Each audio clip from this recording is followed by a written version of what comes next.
Hello, everyone, and welcome to the J Rob Show. I'm your host, Jason Robinson. Now, today I'm so excited, y'all, because I'm going to be speaking with the very funny and talented comedian and actress, Miss Pat.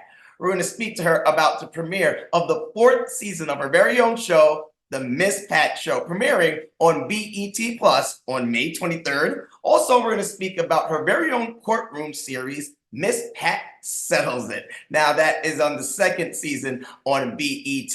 We're also going to talk about her stand-up comedy career and why it's important for her to just keep it real and tell it like it is. That's my kind of woman. All that and more. So stay tuned to the J Rob Show.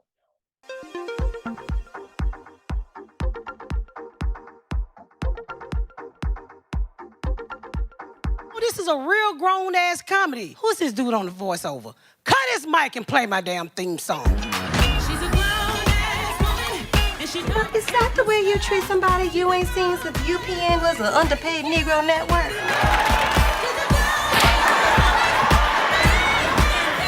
The Miss Pat Show, new season streaming May 23rd on BET Plus. And welcome to the show. I am so happy because I am joined by a very talented comedian and actress. Of course, we've got Miss Pat joining me today. How you doing, Pat? I'm fine. How you doing? I'm blessed. I woke up to see another day, so I'm doing great.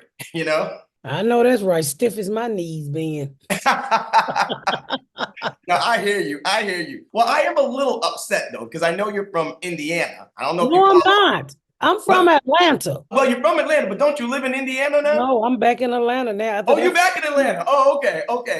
No, don't do that Hoosier crap to me. I'm a Dewberry. How was it like growing up in the ATL? It was crazy. I grew up in the West End area. So Okay. I'm from the inner city. So I saw a little bit of everything. Nothing got past those little bad kids in the inner city. But I love my city. Any jobs I get, I try to bring them home here to Atlanta. So now, growing up as a young girl in Atlanta, when did you know that you wanted to get into the entertainment industry? I ain't never wanted to be in the entertainment industry. Oh, you didn't? Oh, I thought entertainment industry for me was when I sold drugs. So Okay. TV, being a comedian is nothing that I ever dreamed of doing. It was just something that I gave a try because people thought I was funny. And I just went to an open mic and I was like, I can do this. And I just never quit. 22, 21 years later, here I am. And that's got to be the hardest job in the world, is a comedian, making people laugh. But you are so real and authentic. People laugh at that. And like people will say, like, I'm funny or whatever like that. Not funny. I'm just keep it real. And that's what I see in you. You're just authentic, you're real, and you don't play around. I tell it as is. I don't know no other way. I ain't got no fancy vocabulary. If I'm gonna say F you, I gotta say F you. I don't know another word other than F you. So and I don't care to know another word other than F you. So I'm just mean. And that's all you can be. Congratulations, because we've got the Miss Pat Show. It's so successful. It's so funny. And now it's the fourth season right now. Tell us all about the show and what it's about.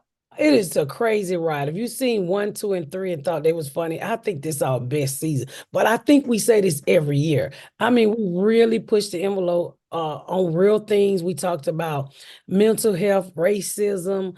We talked about pregnancy, being young. My son come home with a baby by a white woman and the correct way to act or the wrong way to act. I think my favorite episode that I would tell in every interview is that we have white slaves on the show. Oh, white slaves. Okay. Yeah, white slaves, and it was hard casting white people as slaves. Oh, they didn't want to be a part of that? They was like, I don't know nothing about that. Well, baby, we found about 30 of them that could sing like black folks. You hear me? And it was so funny. That's my favorite episode, the white slave episode. But it's not just white people being slaves. There's a message there. It's always a message in the madness of the things that we create over at the Miss Pat Show. It's really about your real life, right? So you put all of that into the show, and I just feel it makes it, like I said, so authentic, so real, and funny. Now, when you were thinking about when you're doing the show, was that the whole part of it, just to be real and to make it really about your whole life and what you guys are going through? Well, I think like season 1 was like really like it was like it was my life. It was like, but it took a lot of my comedy. If you would go back and watch my old stand-up and then you look at the season one. Yeah. It's every story that I told in my stand-up. So I really thought it was like gonna be like that, but my co-creator just started digging deep into Right. trauma, into like I have one episode as a little girl, my mom would say nasty things to me, and I can still hear in my ear. So Yeah. so many people in this world can still hear the negative thing, the person who hurt them the most. And so Oh, we did an episode about that. Which right. very touching, and it broke me down. What would you say is the most fun part about doing the Miss Pat show for you? Just seeing my life highlighted the way it get highlighted every season. You know, when I step back and I was like, oh, it's so real to me, but it's also so real to the audience. And it's been healing. I've Mhm. never went to counseling for the things that I went through in my life, but Mm, on that stage, baby, I've went through counseling. And mm. sometimes hell and back. I have to tell my creator, why you gotta dig everything up? You don't leave Right. anything in the grave. Nope. Right, right. No, but it's kind of cool, like what you're saying. Like a lot of times, a lot of people are going to therapy because we all have, deal with our mental health issues. And for you, you have it right there on the whole. Because I speak a lot and I tell people about I don't keep anything in. And for you to get everything out about your life on your show and your stand up and things like that, it's got to be healing for you. It is. And not only me, but sometimes the cast members, sometimes the people who's watching it live, because we do it in front of a live studio audience. And Oh, we is it? Okay, cool. yeah, we're the first show to shoot in front of a live studio audience in Atlanta, because that's a Hollywood thing, multicam, and Yeah. we moved it here. So I think it's healing all around. The people Mhm. behind the camera be crying, the audience, the cast members. So I think we're touching people all around. It's Mm. healing for all of us. You also have your courtroom show, right? Miss Pat settles it right now. Tell us all about your courtroom show. How did you get a courtroom show being on the other side of the law? I love it. It's fantastic. How did that happen? Well, let me first tell you, the Miss Pat show coming back May 23rd. We're calling it Break the App Day. So Oh, every break that day. Okay, all right. all gone, no matter what, just let it play. Just let it run. I got Right, a right. courtroom show because in the second season, we taped a episode with Tommy Davidson. Oh, I love Tommy. He's hilarious. Yes. Yeah. So, and me and my co-creator was like, oh, BET never had a court show before. And we went and pitched it and we sold it. And it was for somebody else. We was going to put somebody else as the judge. And BET said, no, why don't you do it? And I'm like, I'm a convicted felon. And it's like, it's TV. I said, okay, I'll do it. And so we just wrapped the second season last week. And when I tell you, it is, if you guys enjoyed the first season, Mhm. y'all, the comedy, the cases, the heartfelt, the tears, the crying, the hollering, the hooping is so much bigger this year. And I heard you was even giving away money, and you didn't even know you was really giving away money to some of the people. Is that true? No, they didn't tell me the money was real until I Okay. kept giving it away. They was like, what are you doing? You thought it I'm was like, Monopoly money? I didn't know. They didn't explain the whole thing. They was like, you messing up the budget. I'm like, what damn budget? And then they told me, I said, oh my God, you just can't give me no money and tell me all these black folk coming up here talking about what they need. I'm gonna give it all. It ain't my damn money. What are some of the funniest cases and stories that you've had to rule over? Any come to mind? This one lady named Shay Shay, her and her friend was in the federal penitentiary together, and her friend did some court dockets for her, and she wanted to charge her $5,000. And when I tell you this lady showed her behind, this lady scared the jury. They started ducking. I think I was the only person in there willing to fight Shay Shay that day. Oh man. You keep it so real, like they don't mess with you. They're like, oh.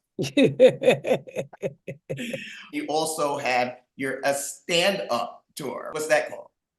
Your girl done made it. You can go to misspatcomedy.com for all tickets information. So it's going really well. I moved into theaters and I'm loving it. Why is that so important for you to keep doing stand-up? Like, why is that important to you? Because it's so hard for a lot of these comedians that you see today, right? They're going through so much with cancel culture. Can't say this. Everyone's worrying about being politically correct and stuff like that. But you don't worry about that. No, I don't worry about that. You take your fragile behind on somewhere. It's important for me to do stand-up because stand-up is what got me. It's the thing that I own. I don't, I created the Miss Pat show, whatever. I don't own it. That's Viacom, baby. You create these TV shows, you're not the network. So Right. you're really still working for somebody. And at any day they can cut the lights out. Well, I get to cut the lights out on my comedy tours. Nobody Yes. owns me. It's my own thing, and I'm all about having my own thing that only Right. I can cut the lights off on. I don't mind working with you, but I gotta have some type of control over my life too. And then you also have your podcast as well, the same kind of control over that. You can do what you want, you can say what you say, and Well, like that. So I that's ain't got no FDIC or whatever it's called, them federal guidelines. I can say what the hell I want to say. and then you also have your feature film coming. Don't tell your mama the Don't- babysitter's dead. Don't tell mama the babysitter dead dropped last week. Y'all go to BET Plus and watch it now because it is funny. A lot of remakes ain't that good, and I'm being honest with you. If it wasn't good, I told you to keep on talking. I don't want to talk about that crap. It is actually good. So make sure you go watch Don't Tell Mama the Babysitter Dead. They replaced that show with the Black Family, and boy, it is funny. You're involved with it, so we know it's funny. And we know it's real. Yes. That is hilarious. Well, I can't wait, and I know all my viewers can't wait. The Miss Pat Show, the 4th season, May 23rd on May BET 23rd. Plus. It's called Break the App Day. Break the App Day. All right. May Break that 20 app, y'all. You're so funny, so talented, and we will all be watching out for you in the future. Where can your fans follow you on social media and keep up on everything you're doing? MissPatComedy.com. Just go there. Everything you need to know about me, except my real phone number and address is on there. Oh, you ain't gonna let us know that. Okay, that's smart. It was great talking with you, Pat. Best of luck to you in the future. And I know you'll be doing bigger and better and just continue to do fantastic things. So Thank you so very much. Did you invite them? That's your mama. You ain't like she's some loose booty bitch off the street.